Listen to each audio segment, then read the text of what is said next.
तो इस वीडियो में हम लोग पढ़ेंगे दो चर वाले रैखिक समीकरण हल करने के बीजगणितीय विधि। एक तो हम पढ़ चुके इसका तरीका, है ना, प्रतिस्थापन वाला पढ़ चुके पहला। तो दूसरी जो विधि है वो है विलोपन विधि। विलोपन विधि, ठीक है, इंग्लिश में कहते हैं इसको एलिमिनेशन मेथड।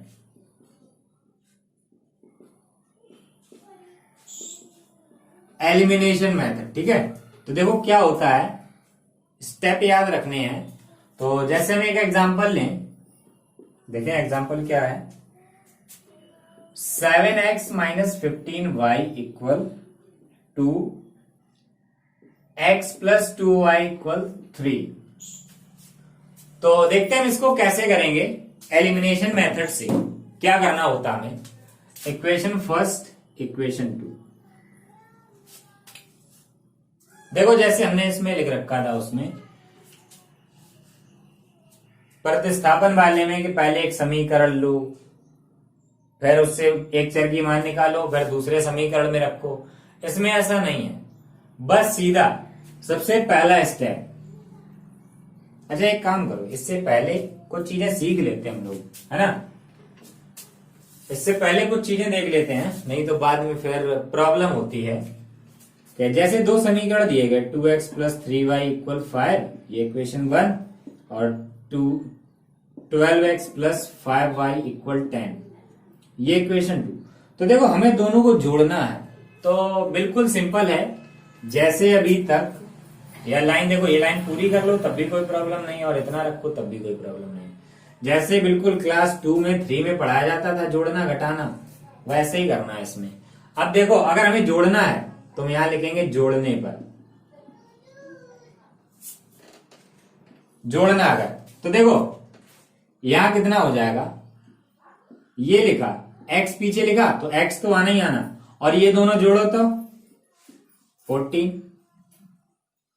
प्लस ऐसे ये दोनों जोड़ो 8y, और इधर 15, ऐसे जोड़ा जाता, ठीक है। अगर हम इसी में थोड़ा चेंज कर दें, इसी समीकरण में थोड़ा चेंज कर दें, हमने यहां कर दिया -5y, -5y, तो देखो क्या हो जाएगा, इधर ये दोनों तो यही है 14y 14x आ जाएगा। अब देखो इधर प्लस का 3 माइनस का 5, प्लस का 3 माइनस का 5, तो कितना बचा -2y, और इधर 15।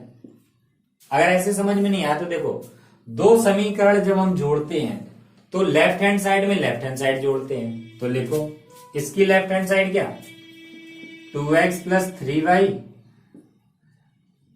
ठीक, और इसकी left hand side plus 12x minus 5y,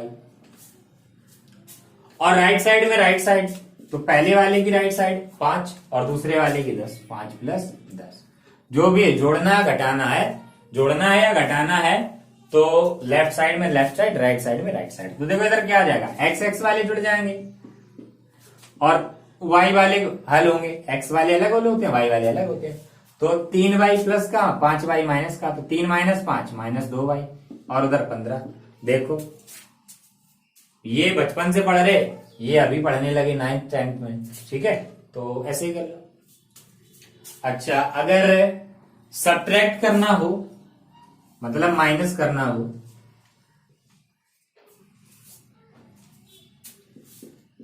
ten x minus 7y equal 20, और 21x माइनस 2y इक्वल 10, ये पहला समीकरण और ये दूसरा। अब देखो हमें घटाना है, तो पहले हम अपने तरीके से देखते हैं कि हमें समीकरण एक में से दूसरा घटाना है।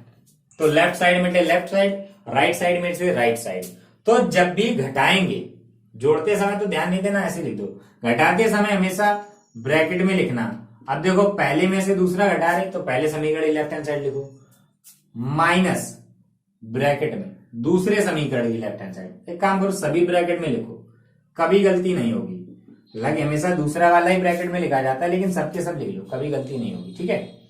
इधर 20 माइनस 10, अब ब्रैकेट हटाओ, अब ब्रैकेट हटाओ तो देखो 10x माइनस 7y, इधर माइनस का अंदर गुणा तो माइनस का 21x और प्लस का 2y इक्वल 20 माइनस 10। तो देखो क्या हो जाएगा, 10 में से 21 गया माइनस 11 और माइनस 7 प्लस 2 तो 2 में से 7 गया माइनस 5 इक्वल माइनस 10। तो ये सबके सब माइनस हटा दो भाई, दोनों तरफ माइनस से गुणा, जो सभी में बढ़ जाता तो 11x प्लस 5y बराबर 10। ये तो ऐसे हो गया। और अगर हम यहीं पे डायरेक्ट करना चाहें, यहीं पे घटाएं तो देखो क्या होगा, जो नीचे दूसरा वाला समीकरण होता है उसके चिन्ह बदल दो, प्लस है तो माइनस कर दो, माइनस है तो प्लस कर दो। ऐसा देखो क्यों हुआ, हमने यहां लिखा था ना ब्रैकेट हटाया तो देखो 21 माइनस का मतलब 21 माइनस का होना चाहिए, ये हो गया प्लस का 2y तो प्लस का होना चाहिए, और 10 फिर माइनस का आया इसलिए, ठीक है ये। और याद रखने के लिए वीडियो पॉज करके नोट करते जाना, बाकी जब हम कुछ क्वेश्चन करेंगे तो अपने आप याद हो जाएगा। तो यहां देखो कितना बचेगा, 10 में से 21 गए माइनस 11, इधर माइनस 7 प्लस 2 तो माइनस 5, 20 माइनस 10 10, सॉरी यहां मैंने गलत लिख दिया माइनस का 10 है ना, अब हो जाएगा। तो देखो माइनस है, ये दोनों उधर कर दो और ये इधर ले आओ, तो 11x उधर गया प्लस का, 5y उधर गया प्लस का और 10 इधर आया तो माइनस का, अरे माइनस 10, ठीक है। तो ऐसे जोड़ना घटाना है। तो वीडियो पॉज करके नोट करो। फिर एक चीज और है, एक चीज और, अच्छा ये तो कोई नहीं सोच रहा कि मैंने ये एग्जांपल ऐसे ही क्यों लग रखा है, इसमें कुछ नहीं मैं क्यों करवा रहा, ये अपने मन से करवाए जा रहे। देखो ये एग्जांपल मैंने एलिमिनेशन मेथड से करने के लिए इसलिए रखा है क्योंकि ये बुक में लिखा है, ठीक है। नहीं तो आप लोग बोले ये कि सर बुक से करवाने थे, पता नहीं कहां से आ रहे एग्जांपल।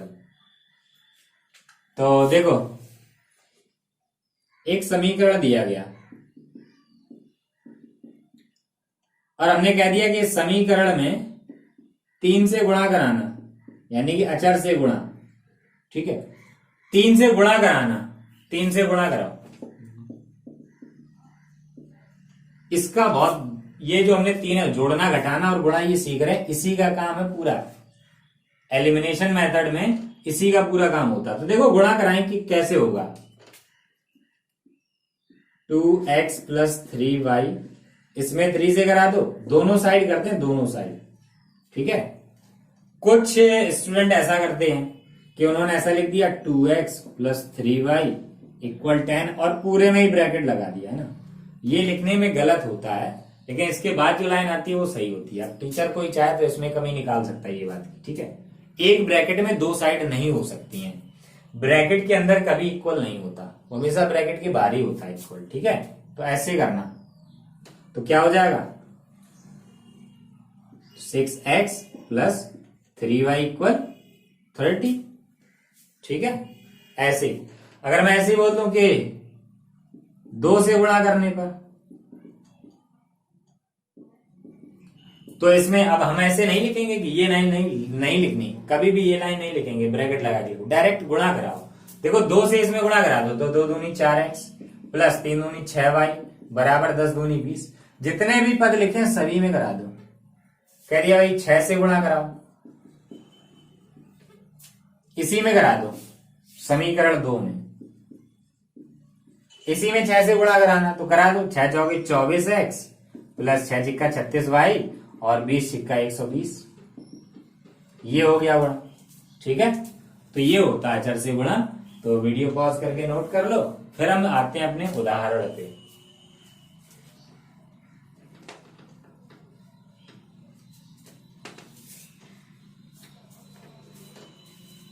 तो देखो क्या होता है एलिमिनेशन मेथड, कैसे करते हैं इसमें। देखो एलिमिनेशन, विलोपन का मतलब, विलोप माने क्या होता है, विलोप हो जाना, विलोपन का मतलब क्या, गायब हो जाना, गायब करना है हमें, इसमें से हमें गायब करना। प्रतिस्थापन में क्या था, हम एक की जगह दूसरा रखते थे, विलोपन में बिल्कुल खत्म ही हो जाए ऐसा काम करो, एक ही बार में खत्म हो जाए। तो सबसे पहला काम है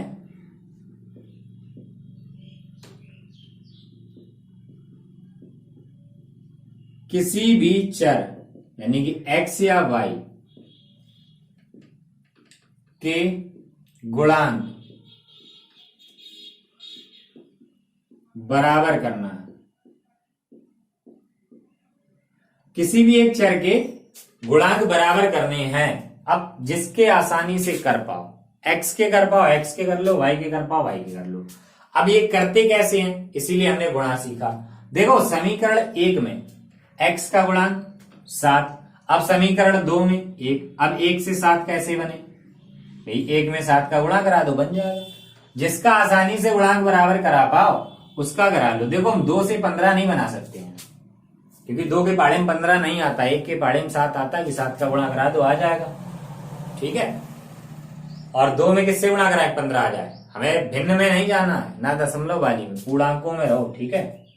तो और ये सब देखो जब कुछ क्वेश्चन करेंगे तो अपने आप दिखने लगता है, सभी को प्रैक्टिस से ही हो जाता है कि हम इसमें इसका गुणा करा दें तो वो बराबर हो जाएगा। तो ये बराबर है। अब इसमें हम क्या करें कि समीकरण 2 में हमेशा जिसके गुणांक छोटे होते हैं उसी में गुणा कराना होता है। समीकरण 2 में किससे गुणा करा दें, 7 से गुणा। समीकरण 2 में 7 से गुणा, तो दूसरे समीकरण में 7 से गुणा कराओ तो देखो क्या हो जाएगा, यहां पे 7x, फिर इसमें भी कराना, सभी में कराना, प्लस 14y बराबर 21। अब यहां चाहो तो समीकरण 3 डाल दो, ना चाहो ना डाल दो। अब इसके नीचे जो जिसके बराबर हमने कराया है गुणांक वो इसके नीचे लिख दो। तो हमने इसके बराबर कराया, इसी के नीचे लिखो 7x माइनस 15y बराबर 2। अब देखो जो हमने गुणांक बराबर कराए हैं,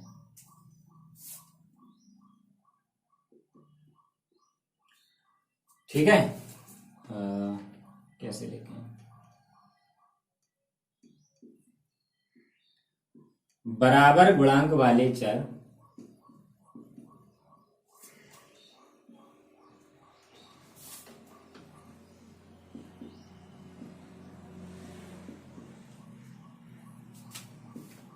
के चिन्ह यदि समान है तो समीकरण घटाते हैं, और यदि विपरीत हैं तो समीकरण जोड़ते हैं। देखो जो बराबर गुणांक वाले चर हैं, अगर उनके चिन्ह समान है तो समीकरण घटाएंगे, और अगर विपरीत है तो जोड़ेंगे। तो समान से मतलब या तो दोनों प्लस हो या दोनों माइनस हो, विपरीत से मतलब होता है एक प्लस का एक माइनस का।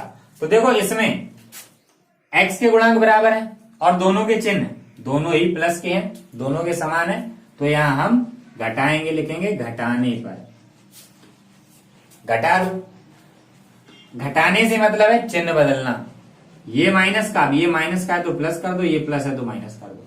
और देखो ये प्लस का 7, ये माइनस का था 7, 7 माइनस 7 खत्म, 7 माइनस 7 0 होता, एलिमिनेट हो गया, विलोपन हो गया, इसका बिल्कुल खत्म, अब है ही नहीं इसमें। अब देखो इधर, अब ये माइनस का नहीं है 15, ये प्लस का है, तो 14 प्लस 15 29y, और इधर कितना बचा 19, तो y बराबर 19/29। अब आया स्टेप 3, जोड़ दिया, यहां से एक चर का मान निकल आएगा, ठीक है। तो स्टेप 3 में है जो कि प्राप्त चर का मान किसी भी समीकरण में रखकर दूसरे चर का, किसी भी समीकरण में रखकर दूसरे चर का मान ज्ञात करते हैं। बस ये 3 स्टेप, ठीक है, सिर्फ ये 3 स्टेप। अब देखो ये y का मान निकल आया, अब इन दोनों में से किसी एक समीकरण में रख दो, x का मान निकल आएगा।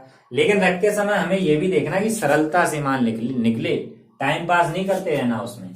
तो याद रखना हमेशा उसी में रखते हैं जिसके गुणांक छोटे हों। सारी बातें लिखने लायक नहीं होती हैं, कुछ सुनने वाली याद रखने वाली भी होती हैं।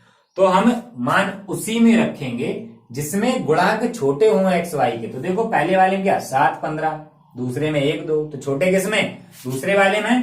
तो हम ये मान रखेंगे समीकरण 2 में।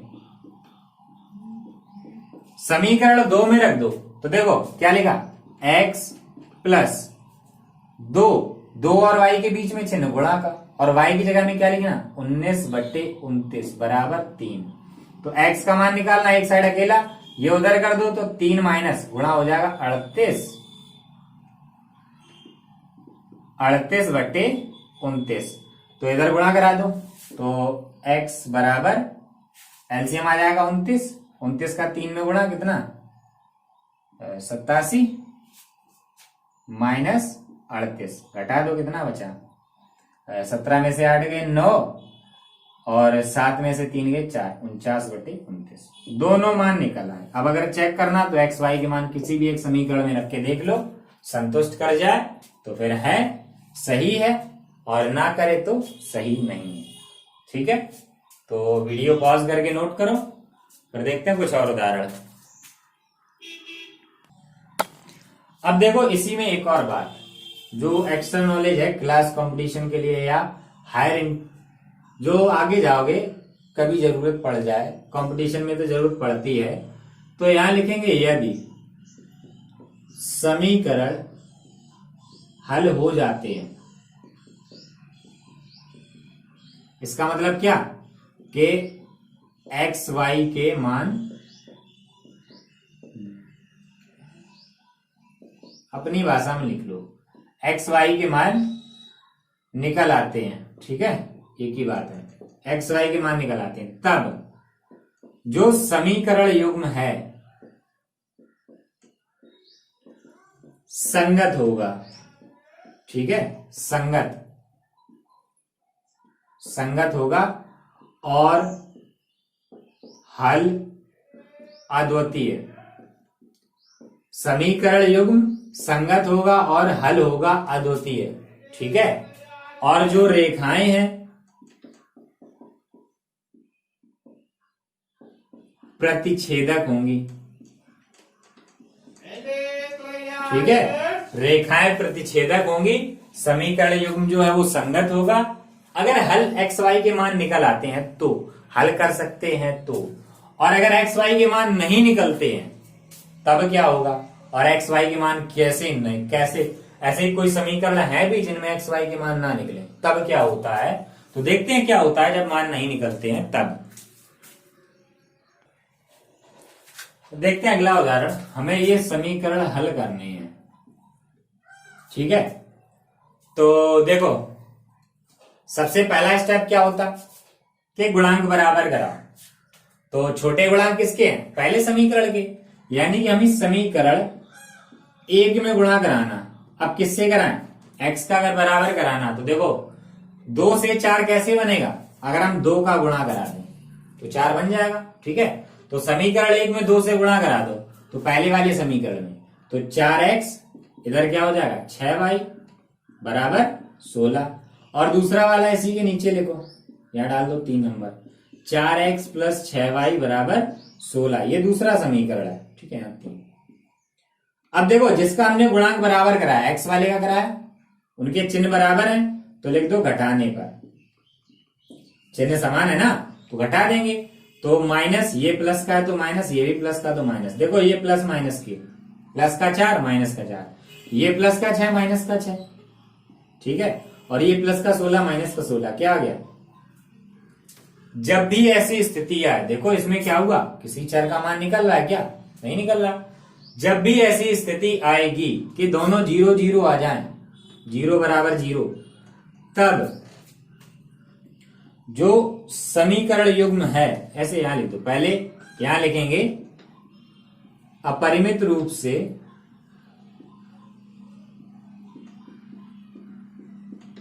अनंत हल, इसमें अनंत हल होंगे, अनंत हल। और अनंत हल कब होते हैं, अनंत हल कब होते हैं, जब समीकरण युग्म संगत हो। भाई संगत में दो स्थितियां होती हैं, या तो अद्वितीय हल या अनंत हल।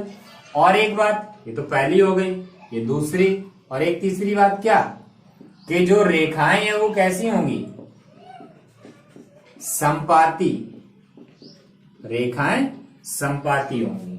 ठीक है, अगर 0 बराबर 0 आ जाए, 0 बराबर 0 आ जाए तो, है ना, ये एलिमिनेशन मेथड में हमेशा 0 बराबर 0 ही आएगा। अगर चर खत्म हो रहे हैं तो या तो 0 बराबर 0 आएगा या कुछ 0 बराबर कुछ और आएगा। एक साइड तो 0 आना ही आना। अगर चर खत्म हो रहे हैं तो एक साइड तो 0 आएगा, दूसरी साइड का देखना। अगर दूसरी साइड 0 आ जाए तो रेखाएं संपाती है, अद्वितीय अनंत हल।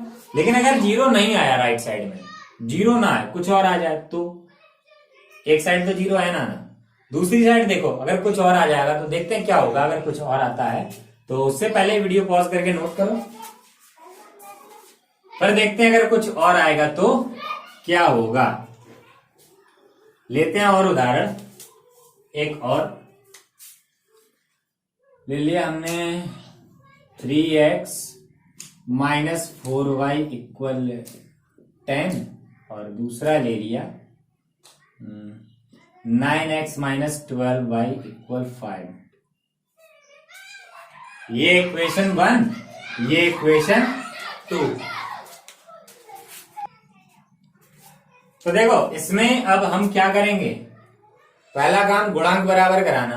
तो छोटे गुणांक किसके, पहले समीकरण के। तो क्या करें, समीकरण 1 में गुणा करा दें, किससे, x का गुणांक बराबर कराना कि y का। देखो किसी का भी करा लो, आसानी से हो जाएगा। इसमें 3, इसमें 9, तो 3 का 9 कैसे बनेगा, 3 से अगर गुणा करा दें तो बन जाएगा। तो समीकरण 1 में 3 से गुणा, तो 3 से गुणा कराएंगे तो 9x 12y बराबर 30, और समीकरण 2 इसी के नीचे लिखो, तो 9x माइनस 12y बराबर 5। अब देखो जो हमने गुणांक बराबर कराए उनके चिन्ह समान है, तो हम घटाएंगे, ये माइनस, ये प्लस, और ये माइनस, ये कट गया। और ये भी देखो माइनस 12 प्लस 12, इधर आया 0 और दूसरी तरफ 25। ठीक है, दूसरी तरफ 25। तो ऐसी स्थिति में जब कथन गलत आए, ऐसा लिख दो ये असत्य है ना, क्योंकि 0 बराबर 25 तो होता ही नहीं। 0 बराबर 0 हो सकता है, 25 बराबर 25 हो सकता है, 0 बराबर 25 तो होते ही नहीं है। तो क्या लिखें, तो देखो ऐसी स्थिति में कोई हल नहीं होगा, कोई हल नहीं, पहली बात। दूसरी, समीकरण युग्म जो है वो असंगत है, समीकरण युग्म असंगत है। और तीसरी बात, रेखाएं समांतर है। ठीक है, ये तीन स्थितियां होती हैं, 3 स्थिति होती हैं, तीनों बता दी। ठीक है, तो वीडियो पॉज करके नोट करो, फिर हम चलते हैं एक्सरसाइज पे।